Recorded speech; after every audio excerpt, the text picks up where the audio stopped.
Bonjour, alors voici la dernière vidéo concernant le mois numéro 9, les hexagones entrelacés, concernant les finitions au niveau de la bordure. Alors vous avez sur les côtés, ça va être assez simple puisque vous allez couper les demi-hexagones qui dépassent afin d'obtenir un bord droit, donc ça c'est assez simple. On gaspille un petit peu, mais vu la taille des hexagones, on peut réutiliser les chutes pour d'autres projets. Par contre, en haut et en bas, il va falloir mettre une bordure avec des coutures en Y. Donc deux solutions. Marty, elle, propose d'appliquer votre top sur une bande de tissu, appliquer main ou machine, la méthode qui vous convient le mieux. Ou bien, elle a fourni un gabarit de papier pour couper des triangles que l'on va pouvoir coudre, assembler aux extrémités du top. Voilà, comme ceci. Là, vous avez le schéma de montage des triangles. Donc, la coupe du triangle, c'est un petit peu du sur-mesure. Si vous possédez un des deux triangles 60 degrés, ça va vous aider.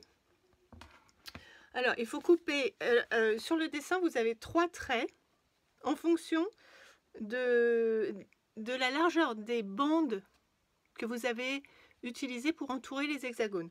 Si vous vous êtes servi du H53 pour déterminer la largeur de vos bandes, vous allez utiliser le triangle entièrement.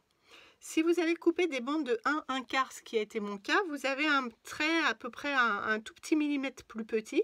Et enfin, si vous avez utilisé des bandes de 1 inch finies, donc c'est-à-dire que vous avez coupé des bandes de 1,5 en tout, vous arrêterez là à ce trait-là, donc le plus petit triangle. Pour faciliter la coupe, ce que Marty vous suggère de faire, c'est de placer votre règle 60 degrés sur le gabarit papier. Vous placez le trait plein qui est à droite, là, le plus extérieur, sur le trait, sur le bord du triangle. Vous placez l'extrémité à l'extrémité et vous placez un scotch ou un post-it ou ce que vous voulez sur le trait qui correspond à la largeur de bande que vous avez utilisée. Le trait du bas là représente la pliure du tissu. On va couper le tissu plié en deux. Donc là j'ai coupé une bande de 3,5 de large. Je vais placer mon repère sur la pliure. Je vais placer mon trait plein extérieur sur le bord de la bande. Hop, j'ai refait bien partout. Je bloque et je coupe. Et là, je coupe la pointe.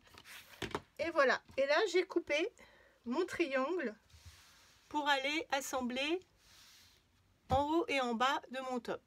Donc, il m'en faut, j'ai pas compté, mais il nous en faut bien 8 en tout, a priori. Voilà. Donc, vous allez en couper 8, ce qui fait qu'après, ben, je recommence, je plie.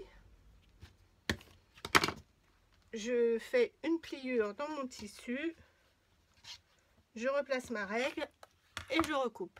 Voilà, de sorte d'en avoir 8. Et après, une fois que vous aurez rendu votre top rectangulaire, du coup, vous pouvez rajouter d'autres bordures autour pour l'agrandir, de votre choix. Voilà, et ben je vous donne rendez-vous pour le mois numéro 10 en décembre. À bientôt!